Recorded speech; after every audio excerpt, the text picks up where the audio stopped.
Je veux la maison, les voitures, le compte bancaire, mais pas notre fils. » Ces mots sont sortis de la bouche de mon gendre un soir de novembre 2023, dans le salon de ma fille. J'étais là, j'ai tout entendu. Et pendant que Thaïs s'effondrait sur le canapé, j'ai compris une chose. Parfois, la justice ne vient pas du ciel. Elle vient d'une mère qui a su attendre le bon moment. Je m'appelle Éléonore de Monclar. J'ai 61 ans. Et voici ce que j'ai gardé secret jusqu'à ce jour. Il y a 8 ans, ma fille Thaïs est rentrée à la maison avec des étoiles dans les yeux.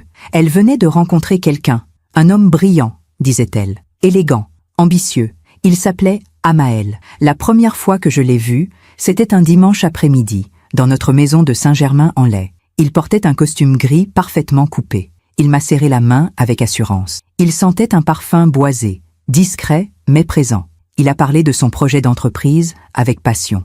Il voulait créer une société de conseil en stratégie pour start-up. Il avait tout prévu, les chiffres, les projections, les partenaires potentiels. Thaïs le regardait comme si elle avait trouvé l'homme de sa vie. Moi, j'ai regardé ses yeux, et j'ai vu quelque chose qui m'a glacé. Une lueur, pas de la confiance, de la certitude que tout lui était dû. Mais je n'ai rien dit, parce qu'une mère ne veut pas briser le bonheur de sa fille, parce qu'on se dit que peut-être on se trompe, que peut-être l'amour change les gens. Alors j'ai souri, j'ai posé des questions polies, j'ai servi le thé dans mes tasses en porcelaine de Limoges. Et pendant tout ce temps, une voix en moi murmurait « Attention ».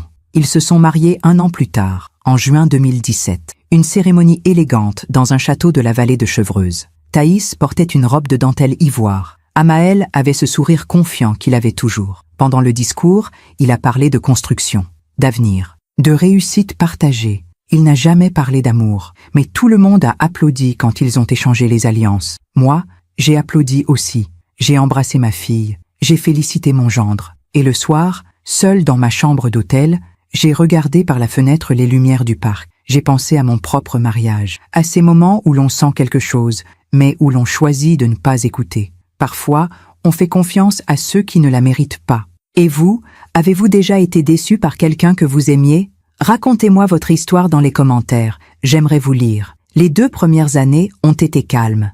Amael a lancé son entreprise. Thaïs travaillait dans une maison d'édition parisienne. Ils ont acheté un appartement dans le 15e arrondissement. Petit, mais lumineux, avec un balcon qui donnait sur une cour intérieure plantée de tilleuls. Puis, en 2019, Élion est né. Un petit garçon aux cheveux bruns et aux yeux gris. Mon premier petit-fils. Quand Thaïs me l'a mis dans les bras pour la première fois, à la maternité, j'ai senti mon cœur se déchirer et se recoudre en même temps. Il avait 3 jours. Il dormait contre moi. Et j'ai pensé, pour lui, je ferai tout.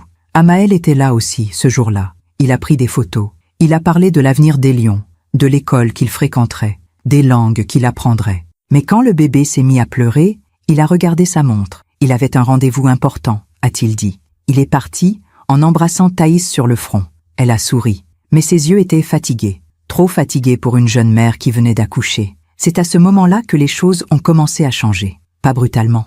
Non, les choses importantes ne se brisent jamais d'un coup. Elles se fissurent lentement, comme une porcelaine qu'on laisse tomber sans même s'en rendre compte. Amael rentrait de plus en plus tard. Il disait que l'entreprise demandait du temps, qu'il fallait investir maintenant pour récolter plus tard. Thaïs essayait de comprendre. Elle s'occupait des lions seule. Elle se levait la nuit. Elle changeait les couches. Elle chantait des berceuses dans le silence de l'appartement. Un soir de décembre 2019, je suis passée chez eux sans prévenir. J'avais préparé un gratin dauphinois, le plat préféré de Thaïs. Quand j'ai sonné, elle a ouvert la porte avec Élion dans les bras. Elle portait un vieux pull gris, ses cheveux étaient attachés en chignon désordonné. Elle avait des cernes sous les yeux. Elle m'a souri, mais ce sourire était comme une vitre fêlée. « Maman, quelle surprise! Je me suis dit que tu avais peut-être besoin d'un peu de compagnie. » Elle a hoché la tête. On est entré. L'appartement était propre, mais il y avait une odeur de lait et de fatigue. Élion dormait contre l'épaule de Thaïs. Je lui ai pris le bébé des bras. Elle s'est assise sur le canapé comme quelqu'un qui n'a pas dormi depuis des jours. Amael n'est pas là. Il a une réunion avec des investisseurs. À 20h un vendredi soir, elle a détourné le regard. « C'est important, maman. L'entreprise traverse une phase difficile. » Je n'ai rien dit. J'ai bercé Élion. Et pendant que Thaïs mangeait en silence, j'ai regardé autour de moi. Il y avait des factures sur la table basse, des enveloppes non ouvertes, et dans un coin, près de la fenêtre, une photo de leur mariage dans un cadre en argent. Sur cette photo, Thaïs souriait. Vraiment, les mois ont passé. Amael était de moins en moins présent. Son entreprise, disait-il, avait besoin de lui. Il partait tôt le matin. Il rentrait tard le soir. Parfois, il ne rentrait pas du tout. Il envoyait un message. Réunion qui s'éternise. Je dors à l'hôtel. Thaïs ne disait rien. Elle continuait de s'occuper des lions. Elle continuait de sourire. Mais moi, je voyais bien. Je voyais les silences qui s'installaient, les regards qui ne se croisaient plus, les mains qui ne se touchaient plus. Et puis, un jour de mars 2020, tout a basculé. Amael est venu me voir, seul. Il a sonné à ma porte un samedi après-midi. Il portait un costume bleu marine et une expression grave. Quand je lui ai ouvert, il m'a regardé droit dans les yeux. « Éléonore, il faut que je vous parle. » On s'est assis dans mon salon. Il a refusé le thé que je lui proposais. Il est allé droit au but. Mon entreprise traverse une période critique. J'ai besoin d'un investissement pour survivre. 300 000 €. Si je ne les trouve pas dans les 2 mois, je perds tout. Il a sorti des documents de sa mallette. Des bilans, des projections, des graphiques. Il a tout étalé sur la table basse. Et pendant qu'il parlait, je l'écoutais. Je voyais sa main trembler légèrement. Pas de nervosité, de calcul. Je sais que c'est beaucoup demandé, mais je vous rembourserai, avec intérêt. Je vous le promets. Je l'ai regardé. J'ai pensé à Thaïs, à Élion, à cette famille qui tenait à un fil. 300 000 €. Ce n'est pas suffisant, n'est-ce pas? Il a cligné des yeux. Comment ça? Vous avez besoin de plus. Sinon, vous ne seriez pas ici. Il a baissé la tête. Et pour la première fois, j'ai vu quelque chose de vrai dans son regard. De la peur. Pas pour sa famille, pour lui. 600 000, a-t-il murmuré. C'est ce qu'il me faut vraiment. Mais je ne peux pas demander autant. J'ai réfléchi. Longtemps. Et puis j'ai dit quelque chose qui a changé tout. Je vais vous prêter 900 000 €. Il a relevé la tête, les yeux écarquillés. 900 000? Oui. Mais à une condition. Nous signons un contrat en bonne et due forme, devant notaire, avec une clause très précise. Quelle clause? Si jamais vous divorcez de ma fille, cette somme devient immédiatement exigible, avec intérêt composé sur 3 ans. Il est resté silencieux. Puis il a souri, ce sourire que je connaissais bien.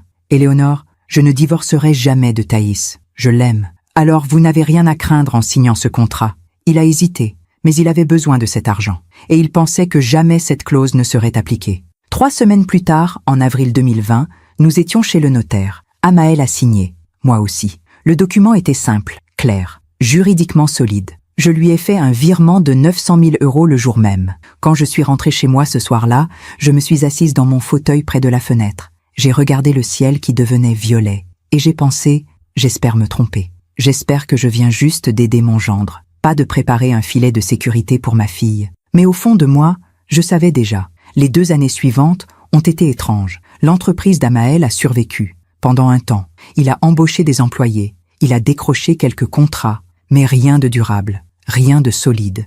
Et pendant ce temps, Thaïs s'effaçait. Elle avait repris le travail après son congé maternité. Elle s'occupait des lions. Elle gérait la maison. Elle essayait de maintenir l'illusion d'une famille heureuse. Mais je voyais bien. Je voyais qu'elle ne riait plus comme avant, qu'elle ne parlait plus de ses projets, qu'elle se contentait de survivre. Un dimanche de septembre 2022, elle est venue déjeuner chez moi avec Élion. Amael n'était pas là. Encore une réunion, avait-elle dit. On était dans le jardin. Élion jouait avec un camion de pompiers sur la pelouse. Thaïs me regardait sans vraiment me voir. « Maman, tu crois qu'on peut aimer quelqu'un et ne plus le reconnaître en même temps ?» J'ai posé ma tasse de café. « Pourquoi tu me demandes ça ?» Elle a secoué la tête. « Pour rien. Oublie. » Mais je n'ai pas oublié. Parce que dans sa voix, il y avait quelque chose qui ressemblait à un adieu. Et puis, ce soir de novembre 2023 est arrivé. Thaïs m'a appelé en fin d'après-midi. Sa voix tremblait. « Maman, est-ce que tu peux venir, maintenant? Qu'est-ce qui se passe? S'il te plaît, viens. » Je suis montée dans ma voiture. J'ai roulé trop vite. Quand je suis arrivée chez eux, la porte était entr'ouverte. Je suis entrée. Thaïs était assise sur le canapé, le visage entre les mains. Élion dormait dans sa chambre. Et Amael était debout près de la fenêtre, les bras croisés, le visage fermé. « Qu'est-ce qui se passe ?» ai-je demandé. Amael s'est tourné vers moi. Et il a dit, d'une voix froide et précise, « Je veux divorcer. » Thaïs a relevé la tête. Ses yeux étaient rouges. « Dis-lui le reste », a-t-elle murmuré. Il a haussé les épaules. « Je veux la maison, les voitures, le compte bancaire, mais pas notre fils. » Le silence qui a suivi était comme du verre brisé. Je l'ai regardé, et pendant 1 seconde, j'ai vu l'homme qu'il avait toujours été. Pas celui qu'il prétendait être, mais celui qu'il était vraiment. Un homme qui prenait ce qu'il voulait, et qui abandonnait ce qui lui coûtait. « Tu ne veux pas de ton fils ?» ai-je répété lentement. « Je ne suis pas fait pour être père. C'est mieux ainsi. Thaïs a éclaté en sanglots. Je me suis assise à côté d'elle. Je l'ai prise dans mes bras. Et pendant qu'elle pleurait contre mon épaule, j'ai regardé Amaël. Il nous tournait déjà le dos. Après cette soirée de novembre 2023, je suis rentrée chez moi avec un poids dans la poitrine. Pas de la colère, quelque chose de plus ancien, de plus profond. La certitude que j'avais vue venir depuis le début. Cette nuit-là, je n'ai pas dormi. Je suis restée assise dans mon salon, une tasse de tilleul froid entre les mains. J'ai pensé à toutes les fois où j'avais senti que quelque chose n'allait pas, à tous ces moments où j'aurais dû parler. Mais qu'aurais-je dit? Une mère ne peut pas empêcher sa fille d'aimer, même quand elle sait que cet amour la détruira. Le lendemain matin, Thaïs m'a appelé. Sa voix était calme, trop calme. « Maman, j'ai rendez-vous avec un avocat cet après-midi. Tu veux venir avec moi ?»« Bien sûr, ma chérie. » On s'est retrouvés devant un cabinet d'avocats dans le 8e arrondissement. Un immeuble haussmannien avec des moulures au plafond et des parquets qui craquaient sous nos pas. L'avocat s'appelait Maître Roussel, un homme d'une 50aine d'années, aux cheveux grisonnants et au regard direct. Il nous a fait asseoir. Il a écouté Thaïs raconter les années de mariage, la naissance des lions, l'absence progressive d'Amaël. Et puis, cette phrase terrible qu'il avait prononcée sans trembler. « Je veux la maison, les voitures, le compte bancaire, mais pas notre fils. » Maître Roussel a posé son stylo. « Il renonce à la garde de son enfant ?»« Oui, » a murmuré Thaïs. « Et il exige tous les biens du couple ?»« Oui. » L'avocat a secoué la tête. « Madame, je vais être franc avec vous. Juridiquement, il peut demander ce qu'il veut, mais cela ne veut pas dire qu'il l'obtiendra. Nous allons nous battre. Nous allons démontrer qu'il abandonne son fils, qu'il a été absent pendant des années. Nous allons... » Non. Thaïs l'a coupé d'une voix ferme. Nous l'avons regardé, surprise. « Non ?» a répété l'avocat. « Je ne veux pas me battre. Je veux juste que ce soit fini. » Maître Roussel a froncé les sourcils. « Madame, si vous acceptez ces conditions, vous perdrez tout. Votre maison, vos économies, tout ce que vous avez construit. Je m'en fiche. Mais votre fils, mon fils aura une mère qui sera libre. Une mère qui ne passera pas des années à se battre dans des tribunaux. C'est tout ce qui compte. » J'ai posé ma main sur celle de Thaïs. Elle tremblait. L'avocat nous a regardés toutes les deux. Puis il a soupiré. « Très bien. Si c'est vraiment ce que vous voulez, nous préparerons les documents. Mais je vous en supplie, réfléchissez encore. Vous avez le droit de vous défendre. » Thaïs a secoué la tête. « J'ai déjà réfléchi. » En sortant du cabinet, on a marché un moment sans parler. Il faisait froid. Le ciel était gris, ce gris parisien qui rend les jours interminables. On s'est arrêté dans un petit café près du parc Monceau. Thaïs a commandé un thé. Moi, un café noir. « Tu penses que je suis folle, n'est-ce pas ?» a-t-elle dit en regardant par la fenêtre. « Non, maman, ne mens pas. Tout le monde va penser que je suis folle, que je me laisse écraser. » J'ai bu une gorgée de café. Il était trop chaud. Je l'ai reposé. « Tu sais ce que j'ai appris avec les années, ma chérie ? Que parfois, perdre une bataille permet de gagner la guerre. » Elle m'a regardé, les yeux brillants. « Je ne comprends pas. Tu comprendras. » Je ne pouvais pas lui dire. Pas encore. Parce qu'il fallait qu'Amaël se sente invincible. Il fallait qu'il croie qu'il avait gagné. C'était la seule façon. Pendant que je raconte tout cela, je me demande d'où vous m'écoutez. Écrivez le nom de votre ville en commentaire. Les semaines suivantes ont été étranges. Amaël a quitté l'appartement. Il s'est installé dans un hôtel du 16e arrondissement. Il venait chercher ses affaires quand Thaïs n'était pas là. Il laissait des cartons dans l'entrée. Il ne demandait jamais de nouvelles d'Élion. Thaïs essayait de tenir. Elle allait travailler. Elle souriait à son fils. Elle préparait ses repas. Mais le soir, quand Élion dormait, elle s'effondrait. Je le savais parce qu'elle m'appelait. À minuit, à 2 heures du matin. Elle ne disait rien. Elle pleurait juste au téléphone. Et moi, je restais là. J'écoutais. Je lui disais que ça irait, que tout finirait par aller. Même si je ne savais pas si c'était vrai. Un soir de décembre 2023, je suis passée chez elle avec des courses. Quand j'ai ouvert la porte avec mon double des clés, j'ai trouvé Élion assis par terre dans le salon, entouré de ses jouets. Il avait 4 ans. Il jouait avec ses petites voitures en silence. Thaïs était dans la cuisine, debout devant l'évier. Elle regardait par la fenêtre sans bouger. Ma chérie, elle s'est retournée, elle avait maigri, ses joues s'étaient de creuser. Ses yeux étaient cernés. « Maman, tu as mangé aujourd'hui ?» Elle a haussé les épaules. « Je n'ai pas faim. » J'ai posé les courses sur la table. J'ai sorti des légumes, du poulet, des pommes de terre. J'ai commencé à préparer un bouillon. Thaïs s'est assise à la table. Elle me regardait faire sans parler. « Il m'a envoyé un message ce matin, » a-t-elle dit soudain. « Qui ?»« Amaël. » J'ai arrêté de couper les carottes. Qu'est-ce qu'il voulait ? Il demande si je peux signer les papiers plus vite. Il dit qu'il a besoin de liquider les biens rapidement, pour rembourser des dettes. J'ai senti mon cœur se serrer. Quelle dette ? Je ne sais pas.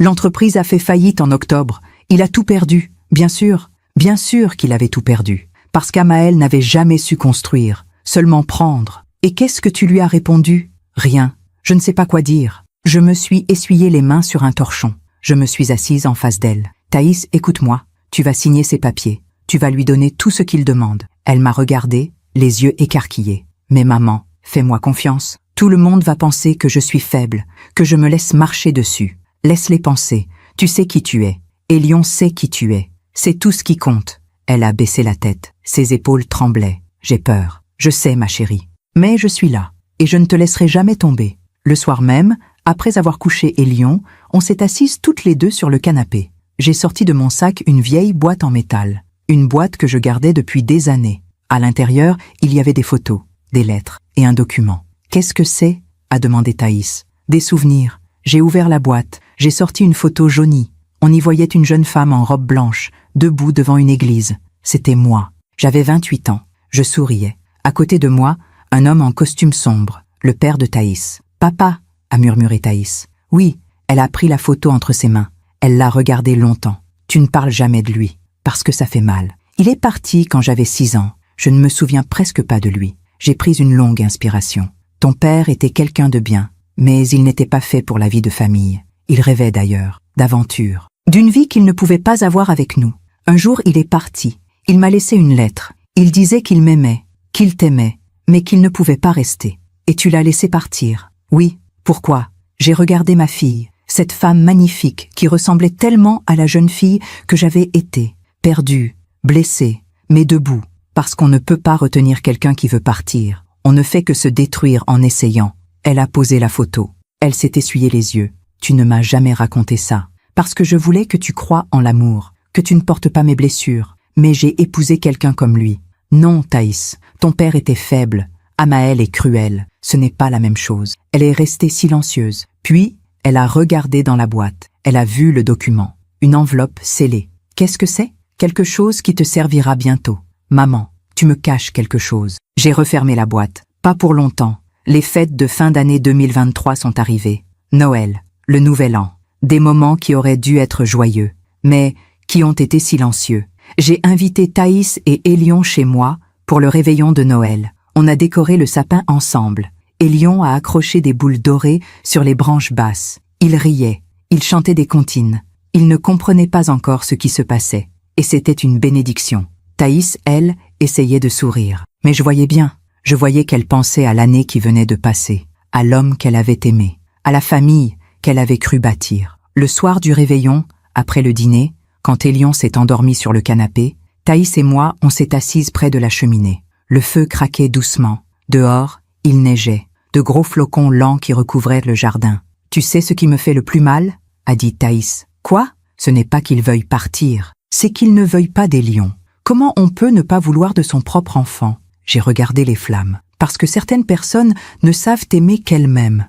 Élion me demande où est son père. Je ne sais pas quoi lui dire. Dis-lui la vérité. Que son père a fait des choix. Mais que toi, tu seras toujours là. Elle a hoché la tête. Elle a posé sa tête sur mon épaule, comme quand elle était petite. Merci, maman. Pourquoi? D'être là. Je l'ai serrée contre moi. Et pendant un instant, on est resté comme ça. Deux femmes brisées qui refusèrent de tomber. Janvier 2024 est arrivé froid et gris. L'avocat a préparé les documents du divorce. Thaïs a tout relu. Elle a signé partout où il fallait signer. Elle acceptait tout.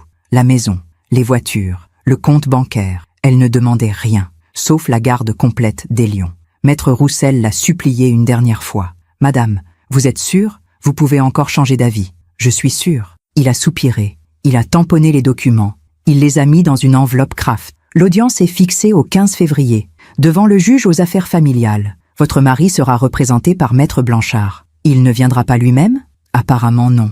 Thaïs a serré les lèvres. Même pour le divorce, il ne se déplaçait pas. En sortant du cabinet, on a marché le long de la Seine. Il faisait un froid sec. Le fleuve était gris métallique. Des mouettes criaient au-dessus de l'eau. « Maman, tu viendras à l'audience avec moi ?»« Bien sûr. J'ai peur de le voir. Tu n'auras pas à lui parler. Tu signes. Tu pars. C'est tout. » Elle a hoché la tête. Mais je voyais bien qu'elle tremblait. Les jours ont passé lentement. Thaïs essayait de reprendre une routine. Elle emmenait Élion à l'école. Elle allait travailler. Elle rentrait le soir. Elle préparait le dîner. Elle lisait des histoires à son fils. Elle essayait de construire une vie normale dans les ruines de l'ancienne. Moi, je préparais autre chose. Un soir de début février 2024, je suis allé voir mon notaire, Maître Devrault, un vieil ami de la famille. Il m'a reçu dans son bureau aux Boiseries anciennes. On s'est assis face à face. Éléonore, que puis-je pour vous? J'ai sorti de mon sac le contrat, celui qu'Amael avait signé en avril 2020. Maître Devrault l'a lu attentivement. Il a relevé les yeux. Vous voulez activer la clause? Oui. Vous savez ce que cela implique? Parfaitement. Il a hoché la tête lentement. Le divorce en cours active automatiquement cette clause. Le montant devient exigible immédiatement. 900 000 € prêtés en avril 2020, avec intérêt composé sur 4 ans au taux légal majoré prévu au contrat. Cela fait, il a fait quelques calculs sur une feuille. 1 400 000 €. Exactement. Et vous pensez qu'il pourra payer? Non. Et c'est justement le but. Maître Devrault a souri. Un petit sourire discret. Vous avez tout prévu depuis le début. Disons que j'espérais ne jamais avoir à utiliser cette clause. Mais maintenant qu'il abandonne son fils et qu'il essaie de dépouiller ma fille, je n'ai plus aucun scrupule. Quand voulez-vous que je dépose le dossier? Le jour de l'audience du divorce? Pas avant. Pourquoi attendre? Parce que je veux qu'il se sente en sécurité. Je veux qu'il croie qu'il a gagné. Et puis, je veux qu'il comprenne ce que signifie perdre. Maître Devrault a rangé le contrat dans un dossier. Vous êtes une femme redoutable, Éléonore. Non, je suis juste une mère. Le 15 février 2024 est arrivé. Un vendredi. Le ciel était blanc, presque aveuglant. Thaïs et moi, on s'est retrouvés devant le tribunal de grande instance. Un grand bâtiment moderne et froid. On est entré. On a passé les portiques de sécurité. On a monté des escaliers. Dans le couloir devant la salle d'audience, Maître Roussel nous attendait. Il tenait une mallette noire. Il avait l'air fatigué. Prête? Thaïs a hoché la tête. Mais ses mains tremblaient. Est-ce qu'il est là? A-t-elle demandé. Oui, avec son avocat. Je ne veux pas le voir. Vous n'aurez pas à lui parler. Vous entrerez. Vous vous assiérez. Le juge lira les termes de l'accord. Vous signerez tous les deux. Et ce sera fini. Thaïs a pris une grande inspiration. D'accord. J'ai serré sa main. Elle était glacée. Tout va bien se passer, ai-je murmuré. Elle m'a regardé. Et dans ses yeux, j'ai vu quelque chose qui ressemblait à de l'espoir. La salle d'audience était plus petite que ce que j'imaginais. Des murs blancs. Des rangées de chaises en bois clair, une grande fenêtre qui donnait sur une cour intérieure grise. Au fond, une estrade avec le bureau du juge. Nous sommes entrés, Thaïs et moi. Maître Roussel nous a fait signe de nous asseoir du côté gauche. De l'autre côté, il y avait Amael et son avocat, Maître Blanchard. Une femme d'une 40aine d'années, en tailleur noir, avec des lunettes rectangulaires. Je n'avais pas revu Amael depuis ce soir de novembre. 3 mois. 3 mois qui avaient creusé des rides autour de ses yeux. Il portait un costume gris anthracite, une cravate bordeaux. Il avait les cheveux coupés courts. Il était assis très droit, les mains posées sur ses genoux. Quand Thaïs est entrée, il a levé les yeux. Leurs regards se sont croisés une seconde. Puis, il a détourné la tête, comme si elle n'existait pas. Thaïs s'est assise. Elle fixait ses mains. Je me suis installé juste derrière elle. J'ai posé ma main sur son épaule. Elle tremblait. « Ça va aller », ai-je murmuré. Elle n'a rien dit. Un huissier est entré. « Veuillez vous lever. La cour. » Nous nous sommes tous levés. Le juge est entré. Une femme d'une 50aine d'années, aux cheveux gris coupés au carré, avec des lunettes rondes. Elle s'est assise derrière son bureau. Elle a ouvert un dossier. « Veuillez vous asseoir. » Nous nous sommes rassis. Le silence était épais. On entendait le bruit d'une horloge quelque part dans le couloir. Tic, tac, tic, tac. La juge a regardé le dossier. Puis elle a levé les yeux vers nous. Nous sommes réunis aujourd'hui pour statuer sur la demande de divorce entre Madame Thaïs de Monclar et Monsieur Amael Vernet. Divorce par consentement mutuel. Est-ce bien cela? Oui, Madame la juge, a dit Maître Roussel. Oui, Madame la juge, a répété Maître Blanchard. La juge a hoché la tête. Bien, je vais lire les termes de l'accord que vous avez tous deux signé. Elle a commencé à lire. Sa voix était monocorde, professionnelle, détachée. La résidence principale, située au 14 rue Lacordaire, Paris 15e arrondissement, estimée à 560 000 €, est attribuée à Monsieur Vernet. Thaïs a fermé les yeux. Les 2 véhicules immatriculés au nom du couple, une Audi A4 et une Citroën C3, sont attribués à Monsieur Vernet. J'ai senti ma mâchoire se serrer. Le compte bancaire joint, dont le solde s'élève à 82 000 €, est attribué à Monsieur Vernet. Amael ne bougeait pas, mais je voyais bien. Je voyais ce petit sourire qui se dessinait au coin de ses lèvres. La garde exclusive de l'enfant mineur, Élion Vernet, âgé de 4 ans, est attribuée à Madame de Monclar. Monsieur Vernet renonce à tout droit de visite et d'hébergement. Un murmure est passé dans la salle. Même la juge a marqué une pause. Elle a regardé Amaël par-dessus ses lunettes. « Monsieur Vernet, vous confirmez cette décision ?» Amaël s'est levé. « Oui, Madame la juge. Vous renoncez à voir votre fils ? Je pense que c'est mieux ainsi, pour tout le monde. » La juge a froncé les sourcils, mais elle n'a rien ajouté. Elle a continué à lire. Aucune pension alimentaire ne sera versée par Monsieur Vernet. Les frais liés à l'éducation et à l'entretien de l'enfant seront entièrement assumés par Madame de Monclar. Thaïs avait les larmes qui coulaient silencieusement sur ses joues. Elle ne faisait aucun bruit, juste ces larmes qui tombaient une à une. Madame de Monclar, vous confirmez ces termes ? Thaïs s'est levée. Sa voix était à peine audible. Oui, Madame la juge. Vous acceptez de renoncer à tous les biens du couple ? Oui. Vous en êtes certaine ? Thaïs a regardé Amaël. Lui, il souriait maintenant, ouvertement, comme quelqu'un qui vient de gagner à la loterie. Oui, a répété Thaïs. J'en suis certaine. La juge a soupiré. Très bien. Si les deux parties sont d'accord, nous allons procéder à la signature. Un greffier a apporté les documents. De grandes feuilles blanches avec des lignes de texte serrées. Des signatures. Des cachets. Thaïs a signé en premier. Sa main tremblait tellement que sa signature était à peine lisible. Puis, ce fut au tour d'Amaël. Il a signé d'un geste assuré, presque joyeux. La juge a tamponné les documents. Le divorce est prononcé. L'audience est levée. Tout le monde s'est levé. Amaël a serré la main de son avocate. Il a ramassé sa mallette. Et pendant qu'il se dirigeait vers la sortie, il est passé devant Thaïs. Il s'est arrêté. Il l'a regardé. Et il a dit, d'une voix assez basse pour que seuls nous trois puissions entendre, « Merci d'avoir été raisonnable. » Puis il est parti. Thaïs est restée figée, comme une statue de sel. Je me suis levée. J'ai posé mes mains sur ses épaules. « Viens, ma chérie. On rentre. » Elle a hoché la tête, mais elle ne bougeait pas. Maître Roussel s'est approché de nous. « Madame de Monclar, je suis vraiment désolé. Si vous aviez voulu vous battre, je suis sûr que... » « C'est fini, » l'a coupé Thaïs. « C'est tout ce qui compte. » L'avocat a hoché la tête. Il avait l'air sincèrement triste. On est sorti de la salle d'audience. Dans le couloir, Amaël et Maître Blanchard parlaient près de l'ascenseur. Ils riaient. Ils parlaient fort. Ils racontaient déjà comment il allait revendre l'appartement, comment il allait repartir de zéro. Thaïs a détourné le regard. On a pris l'escalier. Dehors, il s'était mis à pleuvoir. Une pluie fine et froide. On est resté un moment sous l'auvent du tribunal. Thaïs ne disait rien. Elle regardait la rue, les voitures qui passaient, les gens qui couraient sous leur parapluie. « Maman, j'ai tout perdu. Non, j'ai perdu ma maison, mes économies, tout. Tu as Élion, tu es libre, ce n'est pas rien. » Elle a essuyé ses yeux. « Comment je vais faire ? Je n'ai même plus de quoi payer un loyer. Tu vas venir habiter chez moi, avec Élion, le temps qu'il faudra. Je ne peux pas te demander ça. Tu ne demandes rien, c'est moi qui te le propose. » Elle m'a regardée, et pour la première fois depuis des semaines, j'ai vu quelque chose d'autre que de la tristesse dans ses yeux. Un tout petit éclat de soulagement. « Merci, maman. On est une famille, ma chérie. On ne se laisse jamais tomber. » On est monté dans ma voiture. J'ai conduit lentement dans les rues mouillées de Paris. Thaïs regardait par la fenêtre sans rien dire. La pluie tambourinait sur le pare-brise. « Tu sais ce qui me fait le plus mal ?» a-t-elle dit soudain. « Quoi ?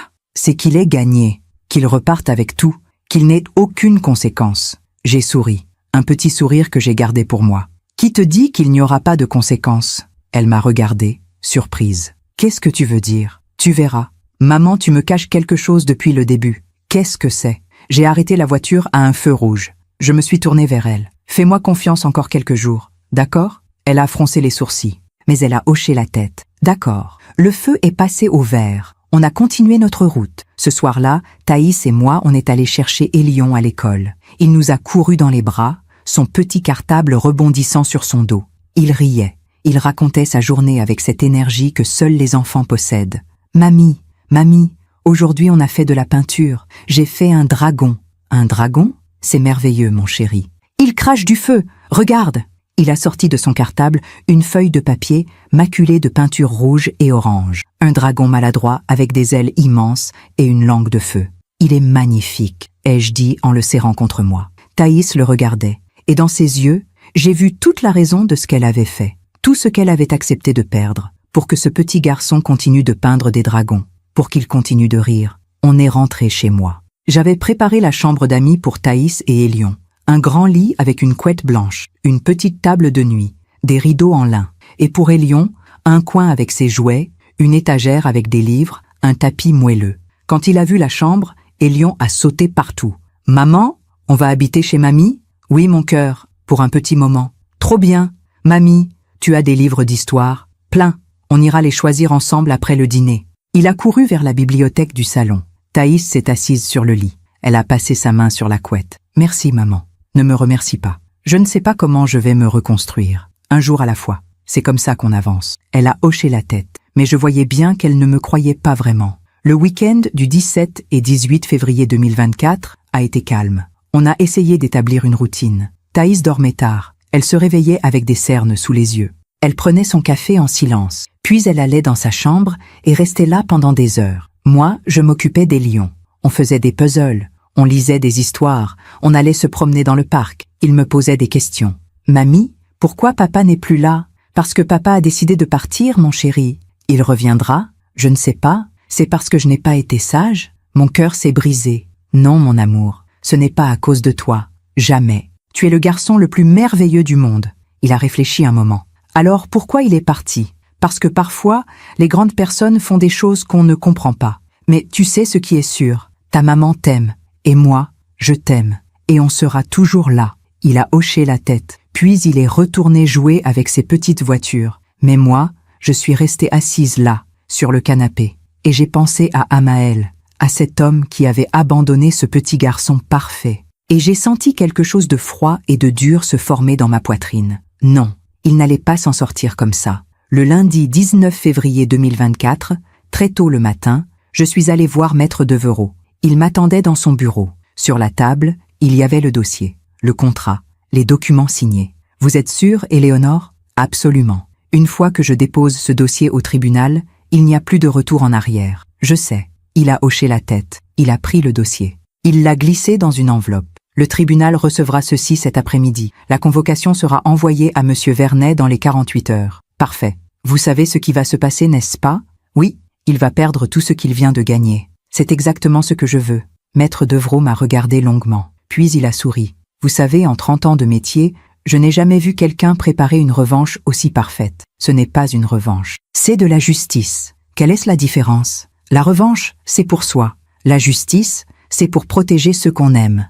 Il a hoché la tête. Quand allez-vous le dire à votre fille? Quand ce sera fait? Pas avant. Ce soir-là, Thaïs, Elion et moi, on a dîné ensemble. J'avais préparé un gratin de chou-fleur, le plat réconfort de mon enfance. Elion mangeait avec appétit. Thaïs picorait dans son assiette. « Tu ne manges pas ?» ai-je demandé. « Je n'ai pas très faim. Il faut que tu manges, ma chérie, pour tenir. » Elle a posé sa fourchette. « Maman, je ne sais pas comment je vais faire. Je n'ai plus rien, plus de maison, plus d'économie. Je dois recommencer à zéro.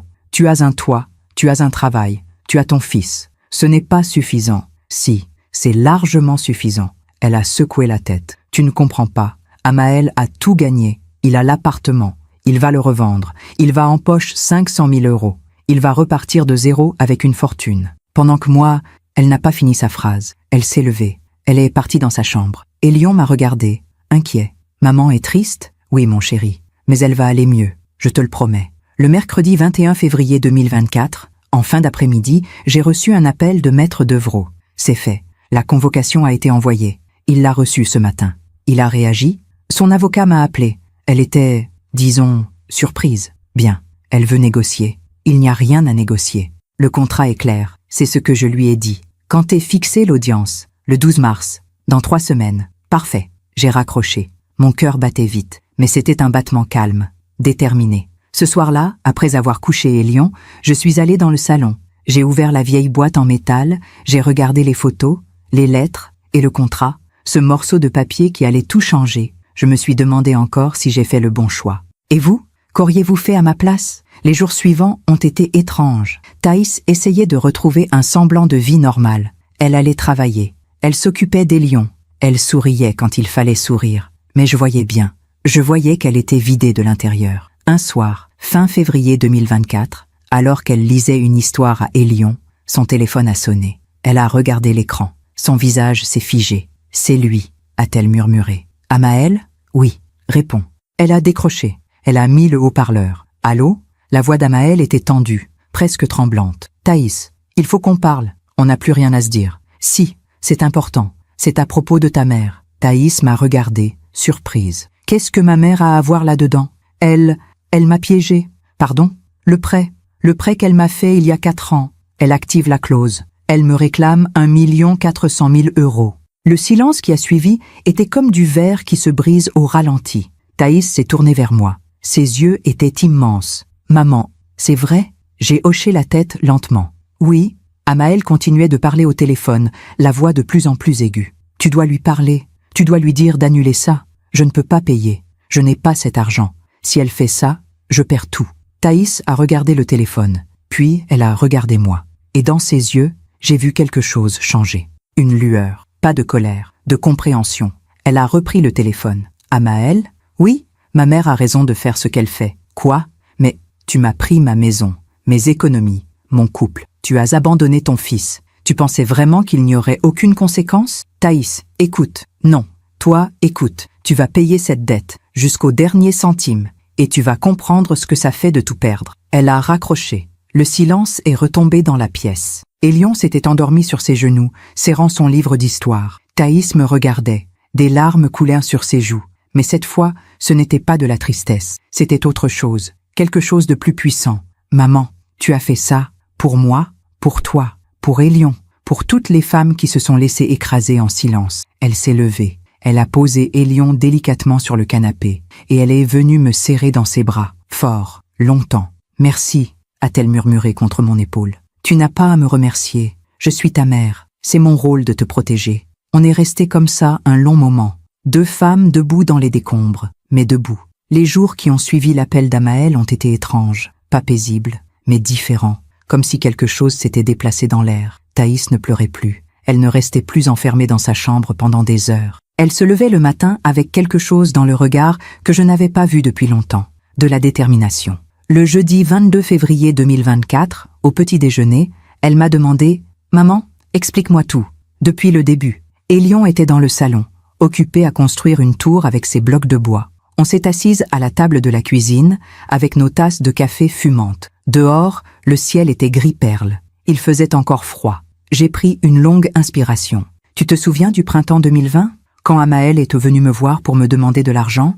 Vaguement.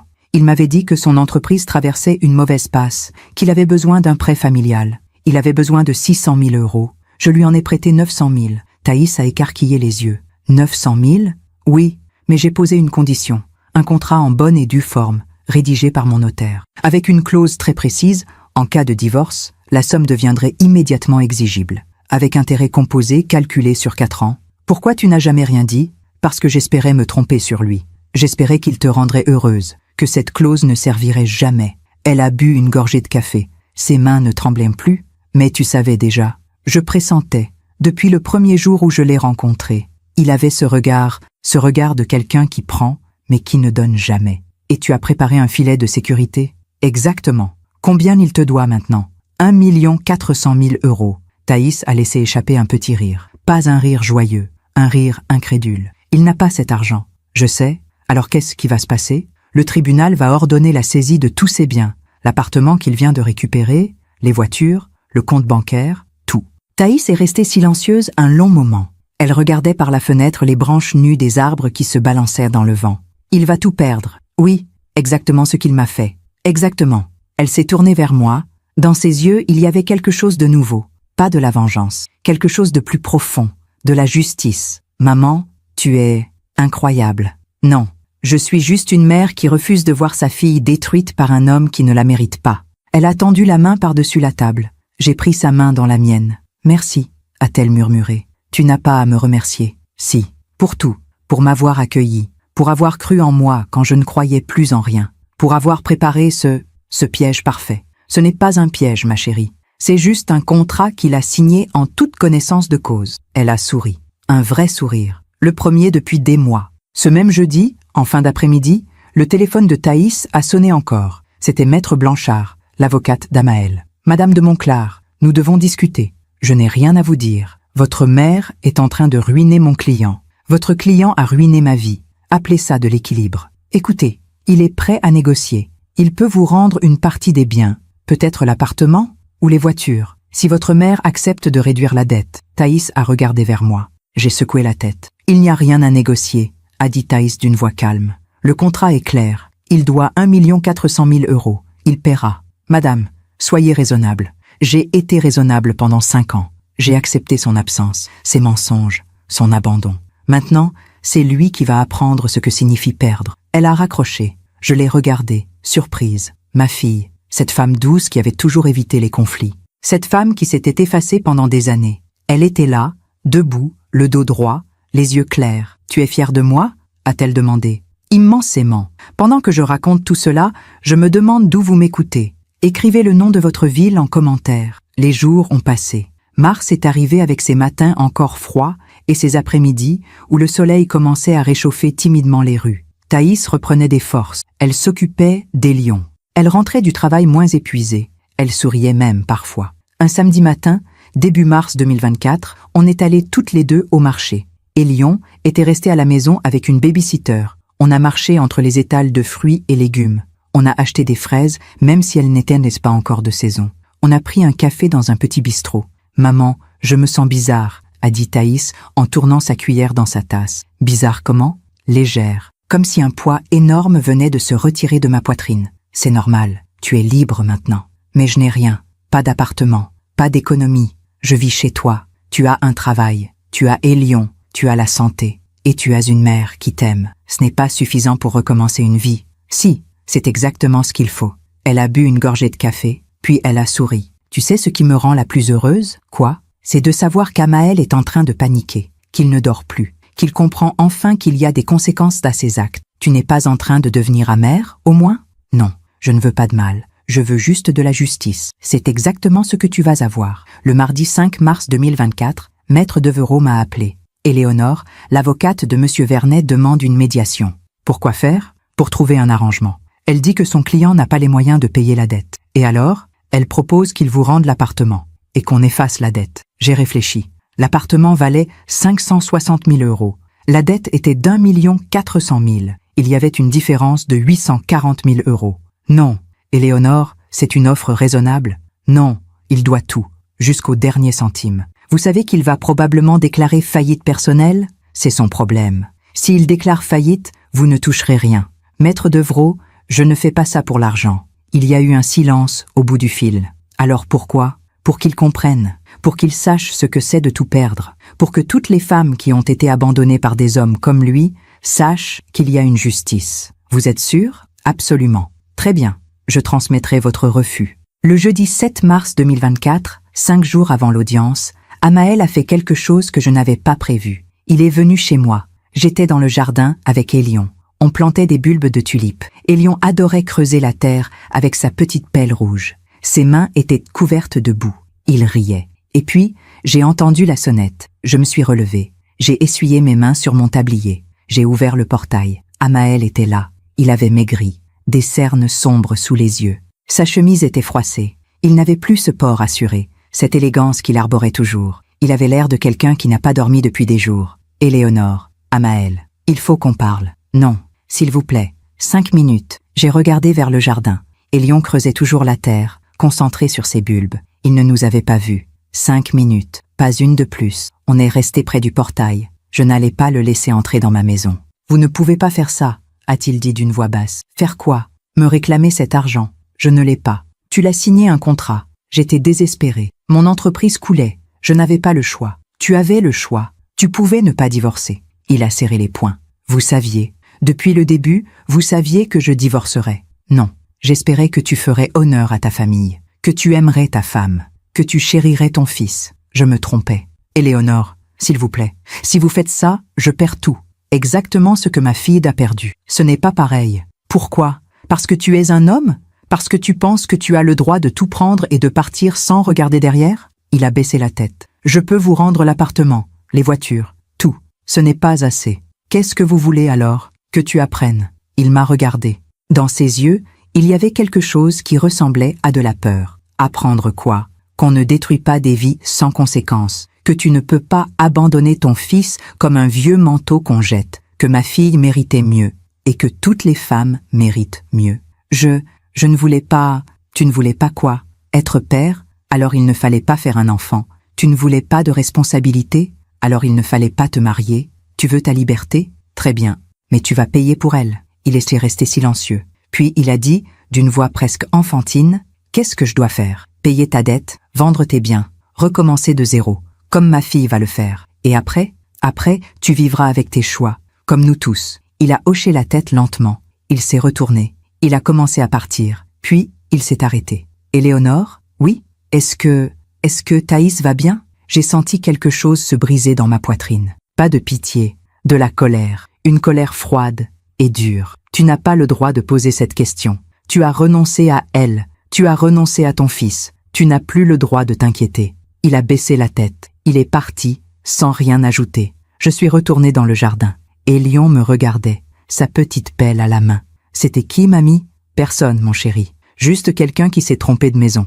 Le soir même, j'ai raconté à Thaïs la visite d'Amaël. On était dans le salon, après avoir couché Élion. Un feu craquait dans la cheminée. La pièce sentait bon le bois brûlé. « Il est venu ici ?» a-t-elle dit, surprise. « Oui, qu'est-ce qu'il voulait? Que j'annule la dette, qu'on trouve un arrangement. »« Et tu as dit quoi ?»« Non. » Thaïs est restée silencieuse un moment. Elle regardait les flammes danser. « Il a demandé de mes nouvelles ?»« Oui. »« Qu'est-ce que tu as répondu? » Que ça ne le regardait plus. Elle a souri. Un sourire triste, mais déterminé. « Bien. Tu ne veux pas savoir comment il allait? » ?»« Non, je m'en fiche. Il a fait ses choix. Maintenant, il doit vivre avec. » J'ai posé ma main sur la sienne. « Tu es sûre que tu vas bien? » « Oui, maman. Pour la première fois depuis longtemps, je vais vraiment bien. » Le vendredi 8 mars 2024, Maître Devrault m'a rappelé. Éléonore, l'avocate de M. Vernet, demande un report d'audience. Pourquoi? Elle dit que son client a besoin de temps pour liquider ses biens, pour essayer de rassembler l'argent. Combien de temps? 3 mois. Non, l'audience est maintenue. Éléonore, pas de report. Le 12 mars, comme prévu. Il a soupiré. Très bien, je transmettrai. Le week-end du 9 et 10 mars 2024 a été étrangement paisible. Thaïs semblait plus légère. On a emmené Élion au jardin des plantes. Il a couru partout, regardé les animaux, mangé une glace même s'il faisait encore frais. Il était heureux, insouciant. Le dimanche soir, on a dîné toutes les deux après avoir couché Élion. J'avais préparé un pot-au-feu, le plat que ma propre mère me faisait quand j'étais petite. « Maman, tu crois qu'il viendra à l'audience ?» a demandé Thaïs. « Je ne sais pas. J'espère que oui. Pourquoi ? Parce que je veux qu'il voie. Je veux qu'il voie ce que ça fait de perdre. Tu n'as pas peur de le revoir? Non, je n'ai plus peur de lui. Je n'ai plus peur de rien. J'ai souri. Tu es devenue forte, ma chérie. C'est grâce à toi. Non, c'est grâce à toi. Moi, je n'ai fait que te donner les outils. C'est toi qui as décidé de te relever. Elle a hoché la tête, et dans ses yeux, j'ai vu la femme qu'elle était devenue. Plus la jeune femme fragile qui pleurait sur mon épaule, mais une femme debout, une mère, une survivante. Le lundi 11 mars 2024, la veille de l'audience, j'ai reçu un message de Maître Devrault. Monsieur Vernet a tenté de vendre l'appartement en urgence. Aucun acheteur n'a accepté de payer le prix demandé dans des délais aussi courts. Il est coincé. J'ai lu le message 2 fois, puis je l'ai effacé. Ce soir-là, je n'ai pas beaucoup dormi. Pas d'angoisse, pas de doute, juste une sorte de vigilance tranquille, comme avant une bataille qu'on a déjà gagnée. À 3 heures du matin, je me suis levée, je suis allée dans le salon, j'ai ouvert la vieille boîte en métal, j'ai regardé les photos, ma jeunesse, mon mariage, ma fille petite, et puis j'ai sorti le contrat, ce morceau de papier qui allait tout changer. Je l'ai tenu dans mes mains, je l'ai relu une dernière fois, chaque mot, chaque clause, tout était là, clair, indiscutable, juste. Demain, justice serait rendue. Le 12 mars 2024, je me suis réveillée avant l'aube, le ciel était encore noir. J'ai préparé du café, mes mains ne tremblaient pas. J'étais calme, d'un calme que je n'avais jamais connu. Thaïs est descendue vers 7 heures. Elle portait un tailleur bleu marine que je ne lui connaissais pas. Elle s'était maquillée légèrement. Ses cheveux étaient attachés en chignon bas. « Tu es magnifique », ai-je dit. « Je veux qu'il voie. Je veux qu'il voie que je vais bien. » On a bu notre café en silence. Élion dormait encore à l'étage. La baby-sitter viendrait à 8 heures pour s'occuper de lui. À 8h30, on est monté dans ma voiture. La circulation était dense. Des klaxons. Des feux rouges interminables, mais j'avais l'impression de flotter au-dessus de tout ça. On est arrivés au tribunal à 9h15. L'audience était fixée à 10h. Maître Devrault nous attendait dans le hall. Il portait sa robe noire d'avocat. Il avait une mallette en cuir usé. « Prête? »« Oui », ai-je répondu. On est monté au 3e étage, salle 304, une salle plus petite que celle du divorce. Des murs beiges, des néons au plafond, une odeur de papier et de café froid. On s'est assise. Maître Devrault a ouvert sa mallette. Il a sorti des documents, le contrat, les relevés bancaires, les calculs d'intérêt. À 9h50, la porte s'est ouverte. Amaël est entré. Seul, pas d'avocat. Maître Blanchard l'avait abandonné. Il portait le même costume gris anthracite que le jour du divorce. Mais maintenant, il flottait dedans. Il avait encore maigri. Ses joues s'étaient creusées. Ses yeux étaient rouges. Il nous a vus. Il s'est arrêté. Son regard a croisé celui de Thaïs. Elle ne l'a pas regardé. Elle a fixé le mur en face. Il s'est assis de l'autre côté de la salle, seul, sans avocat, sans allié. À 10 heures précises, le juge est entré. Un homme d'une 60aine d'années, aux cheveux blancs, avec des lunettes demi-lune. Veuillez vous lever. On s'est tous levés. Affaire numéro 2024-3578. Madame Éléonore de Monclar contre Monsieur Amael Vernet. Recouvrement de créances contractuelles. Asseyez-vous. On s'est assis. Le juge a ouvert le dossier. Il a lu en silence pendant quelques minutes, puis il a relevé la tête. Maître Devrault, exposez les faits. Mon notaire s'est levé. Monsieur le juge, en avril 2020, ma cliente a prêté 900 000 € à Monsieur Vernet pour sauver son entreprise. Un contrat en bonne et due forme a été signé devant notaire. Ce contrat contenait une clause claire. En cas de divorce avec Madame Thaïs de Monclar, fille de ma cliente, la somme deviendrait immédiatement exigible avec intérêt composé calculé sur 4 ans. Le divorce a été prononcé? Oui, monsieur le juge, le 15 février 2024. La clause a donc été activée. Exactement. Le montant total dû s'élève aujourd'hui à 1 400 000 €. Le juge s'est tourné vers Amael. Monsieur Vernet, vous confirmez avoir signé ce contrat? Amael s'est levé. Sa voix tremblait. Oui, monsieur le juge. Vous étiez conscient des termes? Oui, mais quoi? Je ne pensais pas que je divorcerais. Le juge a retiré ses lunettes. Monsieur Vernet, un contrat n'est pas une hypothèse, c'est un engagement. Vous avez signé, vous devez honorer vos obligations. Monsieur le juge, je n'ai pas cet argent. Possédez-vous des biens? Un appartement, 2 voitures, un compte bancaire. Valeur totale estimée? Amael a baissé la tête. Environ 650 000 €, ce qui laisse une dette résiduelle de 750 000 €. Oui, le juge a remis ses lunettes. Il a relu le contrat. Monsieur Vernet, ce contrat est juridiquement solide. La clause est parfaitement légale. Vous devez payer cette dette. Mais comment? Ce n'est pas mon problème, c'est le vôtre. Le silence était terrible. Puis le juge a frappé son marteau. Je rends l'ordonnance suivante. Monsieur Amael Vernet est condamné à verser à Madame Éléonore de Monclar la somme d'1 400 000 €. Saisie immédiate de tous les biens appartenant à Monsieur Vernet. Un échéancier de paiement sera établi pour le solde restant. L'audience est levée. Tout le monde s'est levé. Amael est resté figé. Il regardait le juge comme s'il ne comprenait pas. Thaïs s'est levée. Elle a pris son sac. Et elle est sortie de la salle sans un regard en arrière. Moi, j'ai ramassé mes affaires. J'ai remercié Maître Devrault. Et avant de sortir, j'ai regardé Amael une dernière fois. Il était assis, la tête entre les mains. Je n'ai ressenti ni pitié ni satisfaction. Juste une forme de paix. Justice avait été rendue. Dehors, il faisait beau. Un soleil pâle éclairait la rue. Thaïs était appuyée contre un mur. Elle pleurait, mais ce n'était pas des larmes de tristesse. « C'est fini », a-t-elle murmuré. « Oui, ma chérie, c'est fini. Il a tout perdu. Exactement ce qu'il t'a fait. » Elle s'est essuyé les yeux. Elle m'a regardé. « Maman, tu es incroyable. » Non, je suis juste une mère qui protège sa fille. On est resté là un moment, puis on est rentrés à la maison. Les jours qui ont suivi l'audience ont été étranges. Pas joyeux, pas tristes, juste différents. Le 13 mars 2024, un huissier est allé chez Amael pour établir l'inventaire des biens à saisir. L'appartement, les 2 voitures, le compte bancaire. Tout a été mis sous séquestre. Maître Devrault m'a appelé ce jour-là. Éléonore, l'appartement sera mis aux enchères dans 6 semaines, les voitures dans 2 semaines. Le compte bancaire a été vidé ce matin. 82 000 € transférés sur votre compte. Et lui, il a quitté l'appartement hier soir. Il loge apparemment chez un ami. Il a signé l'échéancier pour le reste? Oui, 1 000 € par mois pendant 62 ans. J'ai laissé échapper un petit rire. 62 ans? C'est tout ce qu'il peut payer. Il a trouvé un emploi de consultant junior. 3 000 € par mois. Une fois les charges déduites, je comprends. Vous savez que vous ne récupérerez jamais la totalité, n'est-ce pas? Ce n'était jamais le but. Il y a eu un silence. Alors, quel était le but? Qu'il apprenne, qu'il porte le poids de ses choix pour le reste de sa vie. Mission accomplie. Le week-end du 16 et 17 mars 2024, Thaïs a commencé à chercher un appartement. Quelque chose de petit, abordable, dans un quartier calme pour Élion. « Tu n'es pas obligé de partir », lui ai-je dit. « Je sais, maman, mais j'ai besoin de recommencer, de construire quelque chose qui soit à moi. » Je comprends.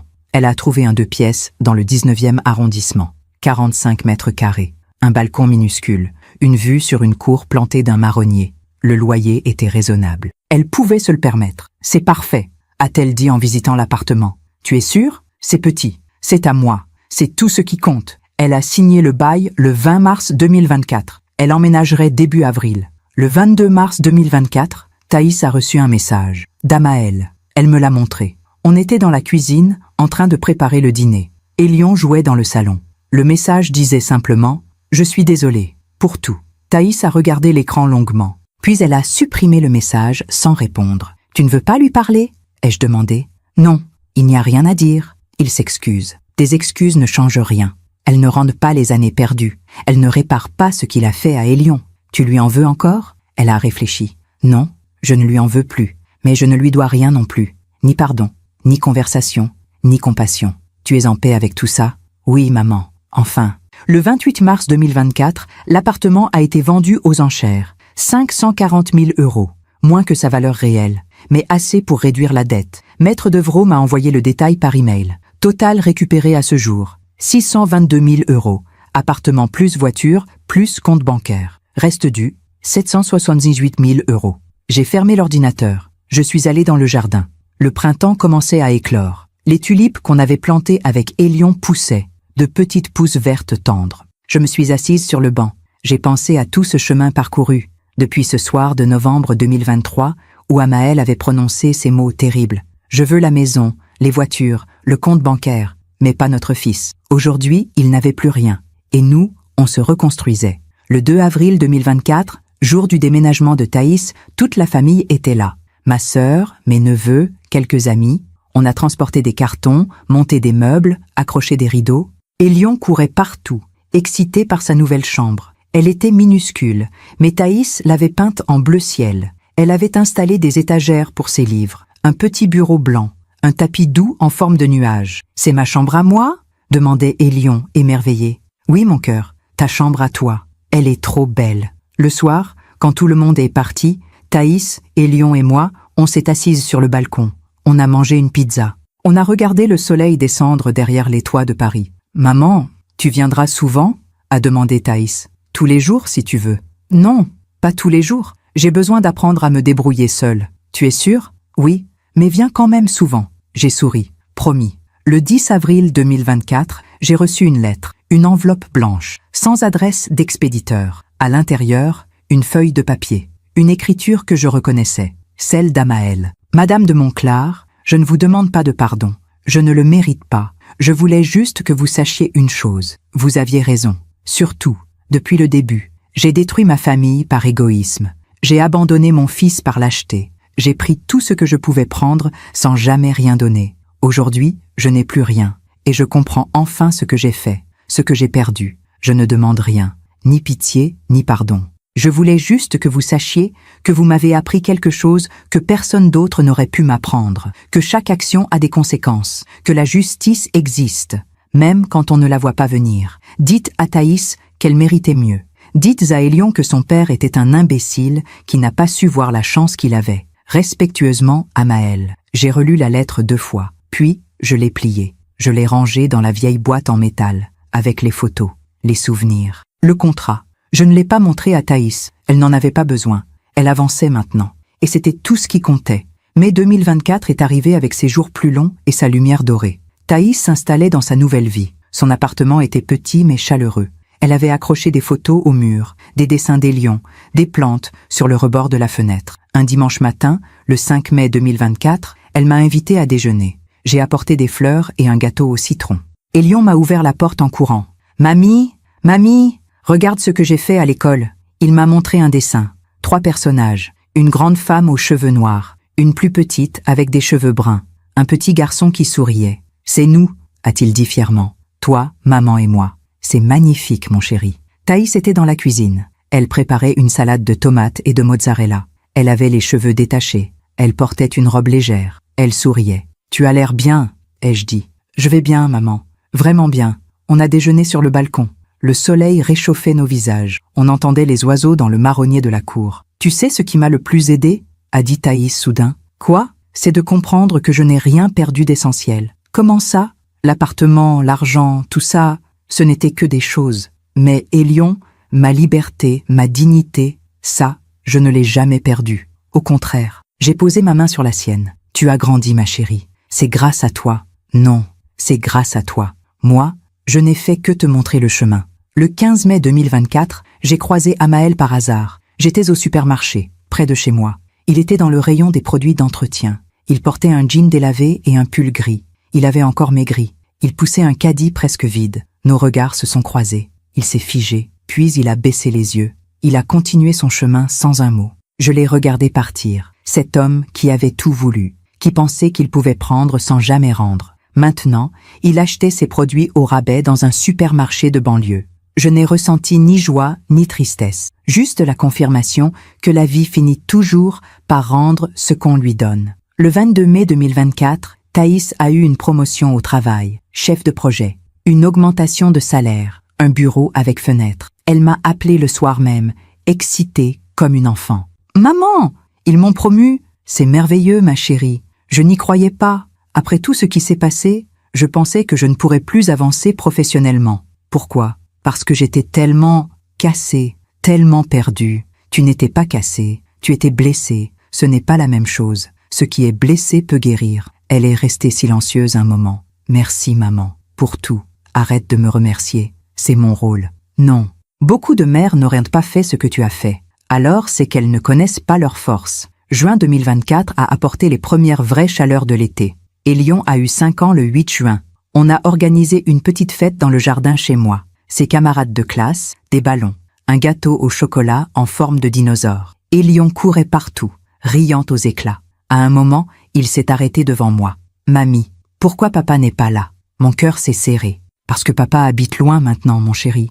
Il reviendra pour mon anniversaire l'année prochaine ? Je ne sais pas, mon amour. C'est pas grave. J'ai toi et maman. C'est mieux. » Il est reparti jouer. Mais moi, je suis restée là, les larmes aux yeux. Ce petit garçon de 5 ans venait de comprendre ce que son père n'avait jamais su, que l'amour se mesure à la présence, pas aux promesses. Thaïs s'est approchée de moi. « Ça va, maman ?»« Oui. Je pensais juste qu'Elion est un garçon extraordinaire. C'est parce qu'il a une grand-mère extraordinaire. On s'est enlacés. Et pendant que les enfants jouaient autour de nous, j'ai pensé que malgré tout, malgré la douleur et les pertes, on avait construit quelque chose de beau. Une famille, imparfaite, mais solide. Le 18 juin 2024, Maître Devreau m'a envoyé un dernier email. « Éléonore, Monsieur Vernet a effectué son premier versement mensuel. 1 000 €. 59 virements ont été programmés automatiquement. Le dossier est clos de mon côté. Félicitations. Justice a été rendue. J'ai fermé l'ordinateur. Je suis sortie dans le jardin. Les roses que j'avais plantées au printemps commençaient à fleurir. Des roses blanches, délicates et fortes à la fois. J'ai pensé à cette phrase qu'on m'avait dite un jour. La vengeance est un plat qui se mange froid. Mais ce n'était pas de la vengeance. C'était de la justice. Une justice patiente, réfléchie, implacable. Une justice de mère. Juillet 2024 est arrivé avec ses longues journées d'été. Thaïs et Elion sont partis une semaine en Bretagne. Un petit hôtel près de la mer, des châteaux de sable, des glaces à la fraise, des photos qu'elle m'envoyait tous les soirs. Sur chaque photo, Elion souriait, et Thaïs aussi. Pendant ce temps, moi, je restais chez moi. Je lisais, je jardinais, je prenais soin de mes roses. Et parfois, je pensais à tout ce chemin parcouru. Un après-midi de fin juillet, le 28 exactement, j'ai reçu un appel, un numéro inconnu. « Allô, Madame de Monclar, c'est Maître Blanchard, l'ancienne avocate d'Amael. Oui, je vous appelle au sujet de mon ancien client, Monsieur Vernet. Que voulez-vous ? Il m'a demandé de vous transmettre quelque chose. Il aimerait voir son fils. Une fois. Juste une fois. Mon sang s'est glacé. Non, Madame, il a renoncé à son fils. Il a signé. Il n'a plus aucun droit. Je sais. Mais il pense que, peut-être avec le temps ne change rien à ce qu'il a fait. Dites-lui que la réponse est non, et qu'elle le sera toujours. » J'ai raccroché. Ce soir-là, j'ai appelé Thaïs. Je lui ai raconté. « Il veut voir Elion », a-t-elle répété lentement. « Oui, mais j'ai refusé. »« Bien, tu es d'accord ?»« Complètement. Il a eu son choix. Maintenant, il vit avec. Tu ne penses pas qu'un jour... »« Non, maman, jamais. Elion ne mérite pas un père qui entre et sort de sa vie selon son humeur. Il mérite la stabilité, l'amour constant. Et ça, Amael ne peut pas le donner. » Elle avait raison. Comme toujours maintenant. Août 2024 a été calme. Thaïs a repris le travail. Elion a passé quelques jours chez moi. On a fait du vélo. On a cueilli des framboises dans le jardin. On a lu des histoires sous le grand chêne. Un soir, il m'a demandé « Mamie, est-ce que tous les papas partent ?»« Non, mon cœur. Certains restent toute leur vie. Alors pourquoi le mien est parti? Parce qu'il n'était pas prêt à être papa. Mais ce n'est pas de ta faute. Tu es parfait. Je sais, c'est maman qui me l'a dit. » Il a souri et il est retourné jouer. Et moi, je me suis dit que cet enfant allait bien. Mieux que bien. Il grandissait entouré d'amour. Et c'était tout ce qui comptait. Le 15 septembre 2024, j'ai reçu un virement. 1000 €. Le deuxième paiement d'Amaël. J'ai regardé le relevé bancaire. Puis j'ai pris une décision. J'ai appelé ma banque. J'ai ouvert un compte d'épargne au nom d'Elion. Et j'ai programmé un virement automatique. Chaque mois, les 1000 € d'Amaël iraient directement sur ce compte. Pour Elion. Pour ses études. Pour son avenir. Son père ne le savait pas. Il ne le saurait jamais. Mais d'une certaine façon, il paierait pour son fils pendant 62 ans. Sans le vouloir, sans le savoir. La justice prend parfois des chemins étranges. Octobre 2024 a apporté les premières pluies d'automne. Les feuilles tombèrent des arbres. Le jardin se préparait pour l'hiver. Un dimanche, Thaïs est venue déjeuner avec Elion. On a mangé un pot-au-feu. Elion racontait ses journées d'école, ses nouveaux amis, sa maîtresse gentille. Après le déjeuner, pendant qu'il jouait dans le salon, Thaïs et moi, on s'est assises près de la cheminée. J'avais allumé un feu. Les flammes dansaient doucement. « Maman, je voulais te dire quelque chose. »« Quoi ? J'ai rencontré quelqu'un. Mon cœur a fait un bond. »« Quelqu'un ? Un homme. Il travaille dans mon entreprise. Il s'appelle Laurent. Il est gentil, patient. Il aime les enfants. Tu es amoureuse ? Non, pas encore. Mais peut-être un jour. Je ne sais pas. J'ai peur. Peur de quoi ? De me tromper encore. J'ai pris sa main. Tu ne te tromperas pas. Parce que maintenant, tu sais reconnaître ce qui est vrai. Tu sais ce que tu mérites. Et si je me trompe quand même ? Alors tu te relèveras, comme tu l'as déjà fait, mais je ne crois pas que tu te tromperas. Elle a souri, un sourire fragile, mais rempli d'espoir. Merci, maman. Pourquoi ? Pour m'avoir appris à me tenir debout. Novembre 2024 est arrivé avec ses matins brumeux. 1 an exactement depuis cette soirée terrible où Amaël avait prononcé ces mots qui avaient tout déclenché. 1 an. Et pourtant, tout avait changé. Le 8 novembre 2024, j'ai reçu un appel de Maître Devreau. « Éléonore, je pensais que vous aimeriez savoir. Monsieur Vernet a perdu son emploi. » Quand ? La semaine dernière. Son entreprise a fait des coupes budgétaires. Il a été licencié. Et les paiements ? Il a demandé une suspension. Le juge a refusé. Il doit continuer de payer. 1000 € par mois, sans exception. Qu'est-ce qu'il va faire ? Je ne sais pas. Ce n'est plus mon problème. Ni le vôtre. Il avait raison. Ce n'était plus mon problème. Quelques jours plus tard, le 12 novembre, j'ai croisé une ancienne connaissance. Marie, une amie d'Amaël de l'époque où il était marié à Thaïs. On s'est croisés dans une boulangerie. Elle m'a reconnue. « Éléonore, c'est bien vous ? Bonjour Marie. J'ai entendu pour Amaël et Thaïs. C'est terrible. Terrible pour qui ? Elle a baissé les yeux. Pour tout le monde. Mais surtout pour Amaël. Il vit dans un studio de 20 mètres carrés. Il cherche du travail. Il est détruit. Il s'est détruit lui-même. Vous êtes dur ? Non, je suis juste. Il y a une différence. Elle m'a regardé avec incompréhension. Vous savez, a-t-elle dit doucement, je l'ai vu il y a quelques jours. Il pleurait. Il parlait de son fils, de tout ce qu'il avait perdu. Il n'a pas perdu son fils. Il l'a abandonné. Ce n'est pas la même chose. Mais aujourd'hui, il regrette. Il souffre. J'ai pris ma baguette. J'ai regardé Marie droit dans les yeux. Marie, laissez-moi vous raconter quelque chose. Il y a 1 an, ma fille pleurait tous les soirs. Elle ne mangeait plus. Elle ne dormait plus. Elle pensait qu'elle avait tout perdu. Son mari lui avait pris sa maison, son argent, sa dignité. Et il avait abandonné leur fils comme on jette un vieux jouet. Aujourd'hui, elle va bien. Elle a un bon travail, un appartement qu'elle aime. Elle reconstruit sa vie. Pendant ce temps, Amaël pleure dans son studio. Vous trouvez ça injuste ? Moi non. Je trouve ça parfaitement équilibré. La vie finit toujours par rendre ce qu'on lui donne. Je suis partie sans attendre sa réponse. Le 20 novembre 2024, Thaïs m'a présenté Laurent, un homme d'une 40aine d'années, aux cheveux châtains et aux yeux gentils. Il portait un pull en laine et des lunettes rondes. Il avait ce sourire tranquille des gens qui n'ont rien à prouver. On a déjeuné tous ensemble chez moi. Elion l'a adopté immédiatement. « Laurent, tu sais jouer aux petites voitures ? » « Bien sûr, c'est même ma spécialité. » Ils ont passé l'après-midi à jouer dans le salon. Laurent se mettait à 4 pattes, il faisait des bruits de moteur. Elion riait aux éclats. Pendant ce temps, Thaïs et moi, on préparait le café dans la cuisine. « Il est bien, » ai-je dit. « Je sais. Tu es heureuse ? » Je commence à l'être, pour la première fois depuis longtemps. « Il sait ? Pour Amaël ? » Oui, je lui ai tout raconté. le divorce, la dette, tout. Et qu'est-ce qu'il a dit? Que ta mère est une guerrière et qu'il espère ne jamais te contrarier. On a ri. Un vrai rire, léger et libre. Décembre 2024 est arrivé avec ses premières neiges. Le 15 décembre, j'ai reçu le 4e paiement d'Amaël. 1000 € comme prévu, transférés automatiquement sur le compte des Lions. Le compte contenait maintenant 4000 €. Dans 10 ans, il y aurait 120 000 €. Dans 20 ans, 240 000 €. Elion ne le savait pas encore, mais son père, sans le vouloir, paierait pour ses études, pour son permis de conduire, pour son premier appartement. La justice prend des chemins étranges, mais elle arrive toujours. Le 24 décembre 2024, veille de Noël, toute la famille était réunie chez moi. Thaïs, Elion, Laurent, ma sœur, mes neveux. On a décoré le sapin, on a préparé le dîner, on a ri. À un moment, Elion s'est approché de moi. « Mamie, je suis content. » « Pourquoi, mon chéri? » « Parce qu'on est tous là. Toi, maman, Laurent. C'est mieux qu'avant. » « Mieux qu'avant? » « Oui. Avant, maman était triste. Maintenant, elle sourit tout le temps. Il est retourné jouer. Et moi, je suis restée là, les larmes aux yeux. Ce petit garçon de 5 ans venait de résumer tout.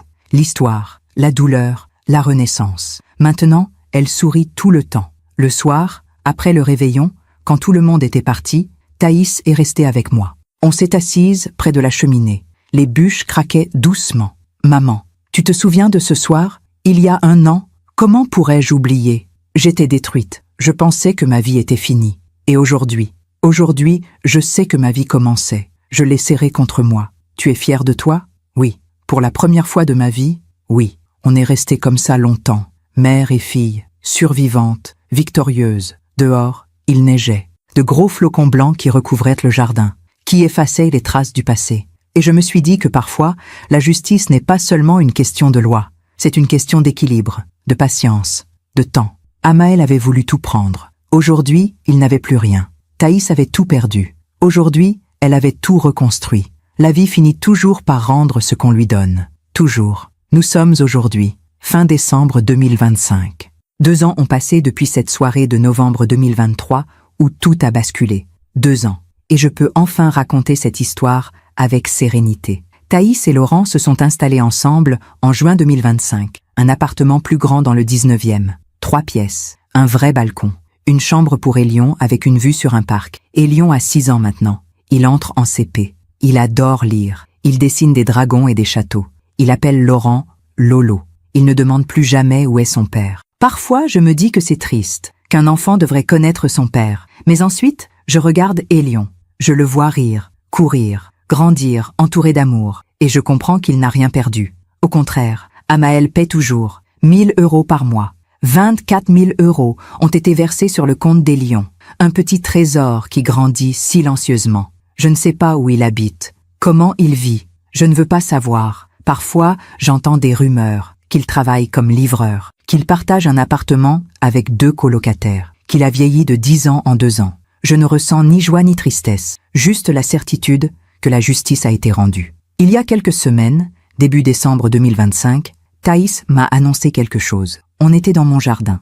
Les roses étaient endormies pour l'hiver. Le ciel était gris perle. Maman, Laurent m'a demandé en mariage. Mon cœur s'est arrêté. Et qu'est-ce que tu as répondu? J'ai dit oui. Je l'ai serré dans mes bras. Fort, longtemps. Tu es sûre? Oui, maman. Il est différent. Il aime Elion comme son propre fils. Il me respecte. Il me rend heureuse. Alors je suis heureuse pour toi. Tu seras là? Au mariage? Bien sûr. À la place d'honneur. On a ri. On a pleuré. On a regardé le ciel qui changeait de couleur. Et je me suis dit que ma fille avait parcouru un chemin immense. De la femme brisée de novembre 2023 à la femme radieuse de décembre 2025. Hier soir, Elion m'a posé une question. « Mamie, pourquoi tu es toujours contente? » « Parce que j'ai une fille merveilleuse et un petit-fils extraordinaire. C'est tout? C'est tout ce dont j'ai besoin. » Il a réfléchi un moment. « Moi aussi, je suis content, parce que j'ai maman, Lolo et toi. Et tu as besoin d'autre chose? » « Non, c'est parfait comme ça. » Il est reparti jouer. Et moi, je suis restée là, les yeux humides. Ce petit garçon avait compris ce que son père n'avait jamais su, que le bonheur ne se compte pas en maison, en voiture ou en compte bancaire, mais en présence, en amour, en moments partagés. Aujourd'hui, quand je repense à tout ce chemin, je me demande si j'ai bien fait, si j'ai été trop dure, trop calculatrice. Et puis, je regarde Thaïs, je la vois sourire, je la vois vivre. Je vois Elion grandir dans la stabilité et l'amour. Et je sais que oui, j'ai fait ce qu'il fallait, pas par vengeance, mais par justice, par protection, par amour maternel. Amaël pensait pouvoir tout prendre sans conséquence. Il pensait qu'abandonner son fils et ruiner sa femme resterait impuni. Il s'est trompé. La vie lui a donné exactement ce qu'il avait donné aux autres, la perte, la solitude, le poids de ses choix, et pendant ce temps, ceux qu'il avait voulu détruire se sont relevés, plus forts, plus heureux, plus libres. Si mon histoire peut aider ne serait-ce qu'une femme à ouvrir les yeux, à comprendre qu'elle a le droit de se défendre, qu'elle mérite mieux, alors tout cela aura eu un sens. Il n'y a pas de honte à être blessé. Il n'y a pas de honte à tomber. La honte, c'est de ne pas se relever. Ma fille est tombée, et elle s'est relevée, plus belle, plus forte, plus sage. Et moi, je suis fière, pas de ce que j'ai fait, mais de ce qu'elle est devenue. Alors voilà, c'est mon histoire. Ou plutôt, c'est notre histoire. L'histoire d'une mère qui a refusé de voir sa fille détruite. L'histoire d'une femme qui a appris à se tenir debout. L'histoire d'un petit garçon qui grandit entouré d'amour. Et l'histoire d'un homme qui a appris, trop tard, que chaque action a des conséquences. Merci de m'avoir écouté jusqu'au bout. Si cette histoire a touché votre cœur, abonnez-vous et activez la cloche pour entendre d'autres femmes qui ont transformé la douleur en sagesse. Chaque jour, une femme, une leçon de vie. Partagez cette histoire avec quelqu'un que vous aimez. Parfois, une histoire change toute une journée. Que Dieu vous bénisse et à très bientôt.